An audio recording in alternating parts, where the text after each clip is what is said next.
में हम लोग डेटा को कैसे मूव करते हैं, उससे इंस्ट्रक्शन होता है मूव, तो उसके बारे में देखेंगे। हमेशा की तरह हम लोग ये ले लेते हैं अपना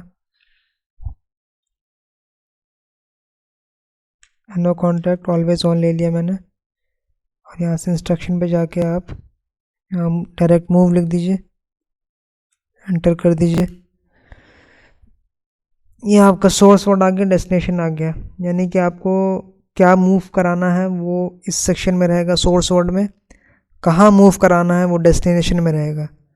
तो ये आपका वेरिएबल भी हो सकता है, स्टैटिक भी हो सकता है, यानी अगर आपको फिक्स रखना है कि इतनी ही वैल्यू मूव हो मेरी, तो आप डायरेक्ट यहाँ पर कांस्टेंट की वैल्यू कुछ भी डाल देंगे, ठीक है।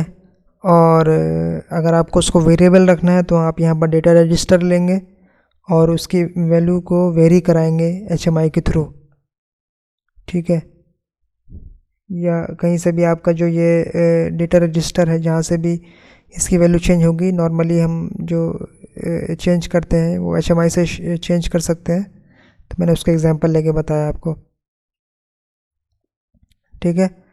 तो यहाँ पर आप पहले मैं दिखा देता हूँ, अगर कॉन्स्टेंट्स को आप कोई कांस्टेंट है, फिक्स कांस्टेंट है, उसको आपको किसी डेटा रजिस्टर में मूव कराना है, कोई आपका स्पेसिफिकेशन है कि आपको ये जब मेरा ये बिट हाई हो, अभी तो मैंने ऑलवेज ऑन बिट लिया है, कोई और बिट भी हो कि जब मेरा ये बिट हाई हो या कोई भी इसकी वैल्यू जो कंडीशन है वो ट्रू हो रही हो, उसके बाद मेरा ये वैल्यू जो है इसके अंदर मूव हो जाए, जो हम डेटा रजिस्टर यहाँ पर मेंशन करेंगे, तो हमारा वो डेटा मूव हो जाएगा जब मेरा इसके आगे कंडीशन ट्रू होंगी। तो अभी रेड इंडिकेशन है मेरा, तो यहाँ पर हम लोगों को फीड करना है। मैं कांस्टेंट ले लेता हूँ पहले, जैसा हैश किस प्रीफिक्स के साथ आपको लेना है, जैसे मैंने 35 ले लिया, ठीक है। और यहाँ पर मैं अपना डेटा रजिस्टर ले लेता हूँ कुछ भी, D89, ठीक है। अब इसको सिमुलेट करते हैं।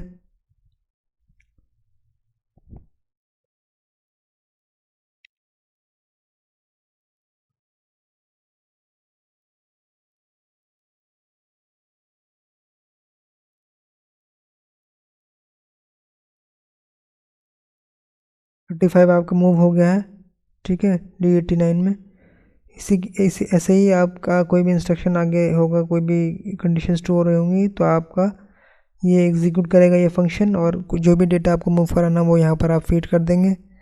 अगर स्टैटिक है तो आपका ये उसमें मूव हो जाएगा। अभी 35 मूव हो गया, ठीक है। तो अब इसमें जब भी ये कंडीशन ट्रू होगी तो 35 ही मूव होगा। इसको वेरिएबल आपको बनाना है, तो हमेशा की तरह जब हम लेते हैं तो कुछ नहीं है इसमें, बस हम कोई भी डेटा रजिस्टर लेंगे,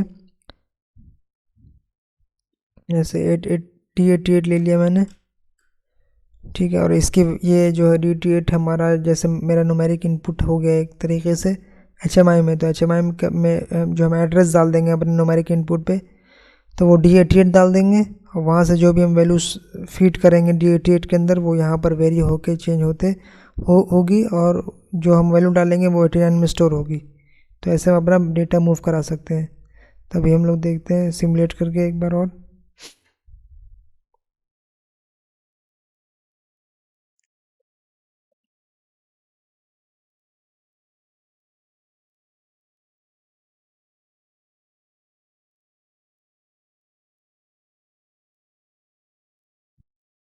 ठीक है, अभी देखिए मेरा ज़ीरो है, तो ज़ीरो यहाँ पर मूव हो चुका है। अब मैं इसको अगर चेंज करूँ और हैश के साथ अगर यहाँ पर दूँ, तो आपका जैसे मैं 40 देता हूँ या 400 देता हूँ, चलिए, तो 400 मेरा मूव हो गया, ठीक है।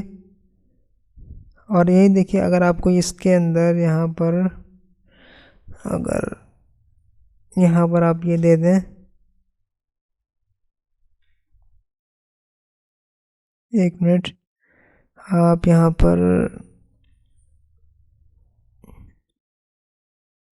ठीक है, 234 अगर आपने डायरेक्ट यहाँ पर लिख दिया यानी डेसिमल वैल्यू, तो आपका हेक्सा डेसिमल में शो करेगा, ठीक है। और अगर आपको, आप ऐसे भी कर सकते हैं इसको, मैं भी प्रोग्राम मोड पे जाता हूँ, जैसे मैंने यहाँ पर हैश दिया था, अभी हैश कोई भी वैल्यू दी थी और D89 में अपना मूव करा दिया, हैश की जगह हैश आप जब यूज़ करेंगे आपको कोई कांस्टेंट मूव कराना हो, ठीक है। तो जैसे और भी पीएलसीज़ के अंदर दूसरा कोई प्रीफिक्स रहता है या नंबर रहता है जो भी है, तो इसके अंदर वो हैश है कांस्टेंट मूव कराने के लिए इसी एक्स प्रोग्रामर के अंदर। अगर मैं +234 लिख दूँ या कुछ भी वैल्यू लिख दूँ, जैसे प्लस के साथ प्रीफिक्स अगर मेरा प्लस है तो ये डेसिमल को ये लेगा, ये जो वैल्यू लेगा 234 ये डेसिमल को अगर प्लस के साथ हम यहाँ पर फिट करें तो डेसिमल को लेगा और हेक्साडेसिमल में ये जाके ये मूव हेक्साडेसिमल की फॉर्म में जाके ये मूव हो जाएगा D89 में। तो ये डेसिमल काउंट करेगा, इसको रिकग्नाइज करेगा जब मेरा प्लस के साथ है कि ये मेरा डेसिमल है, और जो हेक्साडेसिमल में चेंज करके इसकी वैल्यू यहाँ पर मूव कर देगा, ठीक है। तो 234 डेसिमल को जब हम अपना हेक्साडेसिमल में लेंगे, अगर इसको कन्वर्ट करते हैं तो हमारा ये सेम वैल्यू आती है। तो दोनों एक ही चीज़ है, ये डेसिमल में है वही सेम ये आपका हेक्साडेसिमल में आ जाएगा, ठीक है। तो ऐसे हमारा डेटा कोई मूव होगा। नॉर्मली आपको कॉन्स्टेंट्स जो बेसिक आपको कहीं पर भी नॉर्मली एप्लीकेशन कोई भी होगा तो आपका in most of the cases जो है आपका वही हैश के साथ होगा, क्योंकि आपको कोई भी कांस्टेंट मूव कराना होगा या स्टैटिक या फिर डेटा रजिस्टर आप उसमें लेंगे जो वेरिएबल होगा हमारा, तो HMI के थ्रू वहाँ पर जो भी वैल्यूज़ डालेंगे तो वो हैश साथ अपने आप ऑटोमेटिकली यहाँ फीड होती रहेंगी, और जो इंस्ट्रक्शन आपने डेस्टिनेशन एड्रेस में जो डेटा रजिस्टर आपने डेस्टिनेशन में दे रखा होगा वो उसके अंदर मूव कर जाएगा, ठीक है। तो आगे और भी हम और भी देखते हैं, और भी डेटा मूवमेंट में और भी कौन कौन से इंस्ट्रक्शंस हम यूज़ कर सकते हैं, ठीक है। तो अगले सेशन में देखते हैं उन चीज़ों को।